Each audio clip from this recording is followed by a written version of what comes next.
Hello, Sag. How we doing? This is your reading from me, Marion K. Tarot, for the month of June 2025, and it's for Sagittarius, Sun, Moon, or Ascendant, or any other placement that you are. And in fact, everybody's welcome. So if you're a wee cross watcher for a Sag, then hello. Welcome to the party.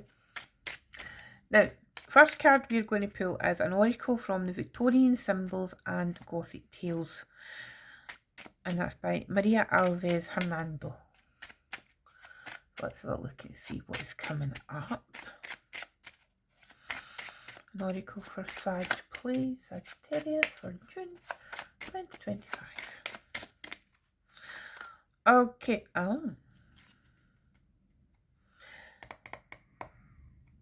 And the reason I'm going like that is because Aries had this Sagittarius, this persecution card. Now, feels very different in regards to you than what it did for Aries. And it feels very much in the ilk of you point blank refusing to feel persecuted. Okay? You will not be persecuted. You will not be a victim. You will not be treated as such. You are not the victim of anything other than circumstance, and the circumstances you are endeavouring to change. And that's what it feels like. And it feels very determined. It feels very much kind of like you stamping your hoofs onto the ground and saying, no, by F, I will not be X, Y, and Z. And that's what it feels like. It's very strong energy, Sagittarius. Very strong. Whoa.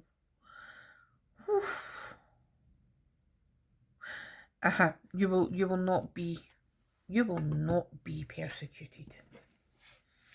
And there's that kind of a feeling here, almost like, don't you know who I am? Energy, which is quite interesting for you, Sag. Now, if you hear any kind of silences, it's me taking a drink because I am really struggling with my throat. So, apologies in advance and please forgive me. So, let's go. Let's see what's happening.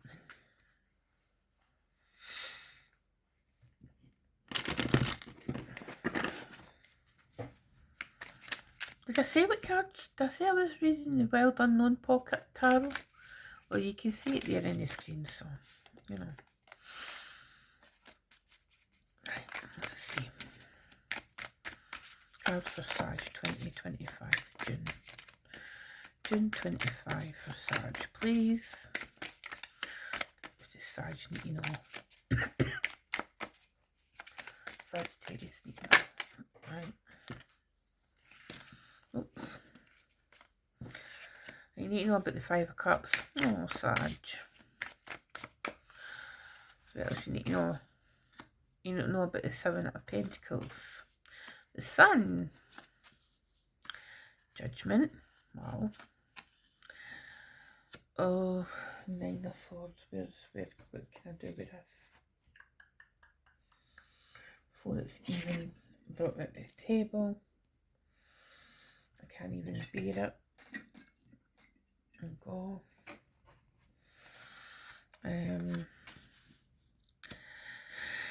The Nine of Pentacles. It's another 9. The 8 of Pentacles. The Magician. You know, I had a feeling the Magician was going to show its face for you, Sag. The Son of Wands, which is the Knight of Wands. There you are, showing up for yourself. And the Six of Cups. At the bottom of the deck, we have got the King of Cups. Or in this deck, the Father of Cups. Okay, let me see. Where am I going with this, Sag? Well, first of all, I'm going to line these cards up a bit better. And the reason I'm covering up that Nine of Swords is because it is just it's a really disturbing image. And it's a really disturbing image for me to look at. So, I'm pretty well versed in imagery, but this is, I think it's one of the reasons why I avoided using the Wild Unknown for so many years, because it's just, that card is just so, I really struggle with it. It's excellent artwork for the archetype, but it's difficult for me to look at as a reader. So, where are we going? Where are we starting with ourselves, Sag? I think we need to talk about the card that fell out, that Five of Cups. And I think it's one of the most heart-wrenching images of the Five of Cups in any tarot deck. It's so emotive. You know, you can see how much pain that horse is in. You know, it's got its head right down and it's just got its head bowed, and there's just pain. And we don't know what's caused the pain. And just like, I don't know what's caused your own personal pain when you think about that card. It's a card of grief, of course. It's also a card of considering the different aspects of grief. You know, it's like, it could be that you're sitting there and you're feeling it, and you know, you may be getting people in to say, oh well, it's time you worked through your grief, particularly with it being next to the Seven of Pentacles. That Seven of Pentacles being a card that where you work really hard, but it doesn't always turn out the way that you want it, because it's Saturn and Taurus. So it's a Saturnian lesson, that card. You know, it's just like, sometimes you get what you want, sometimes you don't. You know, the outcome is entirely up to you. Whilst we've got the Five of Cups, I beg your pardon. So emotionally, there's been things going on, Sag. There's been things going on behind that beautiful smile of yours. You know, because I don't know if anybody notices this, but I find that Sagittarius have got beautiful smiles, but they mask a lot. That smile can mask a multitude of pain. And I think in this context, that's what the sun is representing. It's representing that, know that you're lying, Sag, but it's kind of a showing the outside world. Oh, look, oh, everything's so wonderful. Everything's so happy. Nothing to see here. You know, everything's just all wonderful. And it's the fear of judgment of others that's causing you to do that. You know, it's like that kind of internal horror of society judging you, you know, like whatever it is you've got going on. And that's like really like that's what really shows up in the Nine of Swords there. That's the nightmare scenario for you, Sag. You know, that other people would see that something has gone wrong. You know, that something has not turned out the way that you fully intended it to. You've maybe had to pivot. You know, there's, with that Nine of Pentacles right in the middle, you know, and flanked by the Eight of Pentacles and the Nine of Swords, there's almost this kind of a feeling of, well, you need to protect what's yours now. You know, it's like a very kind of an independent energy. So it's like these nightmares, the nightmare scenario being people finding out what's been going on, and how unhappy you have been. I'm going to say that, Sag, because there is a lot of you that have been sitting there and you've been feeling very unhappy, but you've been masking it behind this smile. You know, the Sun card, you've been hiding it behind there, and it's like, I feel like some of you are thinking to yourselves, well, why on earth am I feeling sad? Because it's like, oh well, it's these first world problems that I have, and there's so many people in the world who are worse off than me. But that does not mean that your struggles, that, you know, the things that you're going through is not valid towards your self-worth, because it totally is. Because you don't know what you don't know. And that's the thing. You don't know what somebody else is going through because you're not in that position. The only barometer that you've got is the position that you find yourself in and your lived experiences. You know, it's like we can be incredibly empathetic to other people's plights. And I think, you know, you're one of the, for me, Sag, it's like, You're a deeply humanitarian sign. It's almost like, you know, if I was to rank things, it's like, well, Aquarius is a humanitarian to the point where it's like they can bring together community. Like Taurus would maybe be able to, if there was like a natural disaster, this is what I'm thinking, right? And there was people, you know, cut off without food and without supplies. Well, Taurus would probably be able to source the food and the supplies. But who in the zodiac would actually go through like untracked paths and untapped roadways or whatever, you know, and who would be the adventure person who would take the supplies to the stranded people? Well, it would be you. You know, because you're the adventure lover, and I'm not saying that as a, you know, oh well, it's an adventure. I don't mean that. What I mean is, it's like, well, you're the least afraid of taking an untracked path because you've got this faith in you, Sagittarius, whereby there's, is it even a faith? I don't know if that's even the right way to consider it. It's like this kind of a unyielding belief in yourself that everything will be okay. You know, you don't need to know where it is you're going. You just need a vague idea. You know, it's like, oh well, it's somewhere like over there in that rate in that direction. You know, just somewhere like northwest or something, and you'll be like, right, let's go. You know, pack a bag, pack up the supplies, and you know, let's kind of go there. Let's just find where we as we make it. We'll be able to find it. It'll be fine.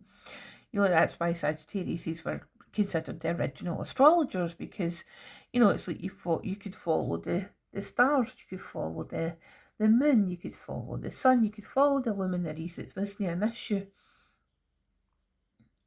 So that's how I'm feeling about this. There is a potential, you know, for you to work really, really hard at this. And if you've been working really, really hard to save face, to save for the judgment of others, then please stop it, Sagittarius, you know, because you move so quickly that the judgment of others is never really going to catch up to you. You know, it's like by the time you hear maybe any rumours about you, you'll have moved on to like about 16 steps in front, and they'll be like, all right, okay, whatever, or they're just finding out about that now, well, boo-hoo, you know? That's what it feels like. And this Eight of Pentacles, you're weaving this beautiful existence for yourself. And there's a Magician, you know, it's like the Magician is a card of Mercury. It's related to your sister, your opposite sign, sorry, Gemini. June's taking up with most of June's taking up by Gemini season, but you know what? This is just reminding you, Sag, in case you needed any reminders, right? You are a master at manifestation. You know, you're a master manifester, which is hard for me to say, but that's who you are. You know, it's that unbridled enthusiasm and lust for life and absolute belief in yourself. That's why you're the Son of Wands. That's why you're the Knight of Wands. You know, it's like you just go charging in there, and you go charging into places and situations, and you go in where angels fear to tread. You know, it's like it's not that you just don't care. It's just this, like I say, it's just this uninterrupted, unfettered belief in yourself and knowing that everything will be fine. You know, it's like, and it's a wonderful thing to see. It's just like, it's not that you don't see the kind of potential drawbacks, it's just you move so quickly that you don't think the drawbacks will ever catch up to you. You know, I think that's the truth of the matter. And it's marvellous to see. This Six of Cups, you know, it could be a wee bit you're hankering after a wee bit of the past. You know, whilst you love to be free and wild, etc., but there might be some place where you come across, and it's maybe kind of a reminding you a wee bit of security, and you're looking for a wee bit of security over the month of June. Just, you know, somewhere, yes, somewhere you can go and you can be free and just wild and go wherever you want, but just more a kind of a understanding that you will, that you've got somewhere to go back to. You know, you've got some place to call home. I'm just going to move that up a bit because I don't think you can see that tree properly. And what I'm talking about. Sorry, Sag, I've got a new phone, so it's difficult. But yeah, but see the colourful roots, or the roots like kind of are coming out like tendrils. And I think that's maybe, that represents where you call home. Wherever your home is, that's you. And these roots are all the adventures that you've been on, that you're going on. And there's going to be elements for the past within those adventures. You know, there maybe be some similarities, but it feels very much like, please stop worrying about the judgment of the other, Sag. There is a clear path here. If you are having to pretend that everything is okay, then please reach out for help. Okay, there is, whether it's professional help that you need, or whether it's just to sit and speak with a trusted friend. Ask for help. I've been saying that to quite a few signs. You know, just ask for the help that you need, because people overall, if they love you, they want to help you. Okay, Sag. So I hope that makes sense. I feel like I was rambling a bit, but I always ramble. If you're not already subscribed, I would love you to subscribe, because that would be amazing. Okay, I'm trying to get up past 1,000 subscribers, Sag. So even if you shared this with some friends, you know, or shared your friends, like the other signs videos for your friends, that would be really cool. There I'm asking you for help, Sag. So yeah, so I will see you in the weekly videos, and I will also see you in July, okay? Take care, Sag. Love you lots. Bye.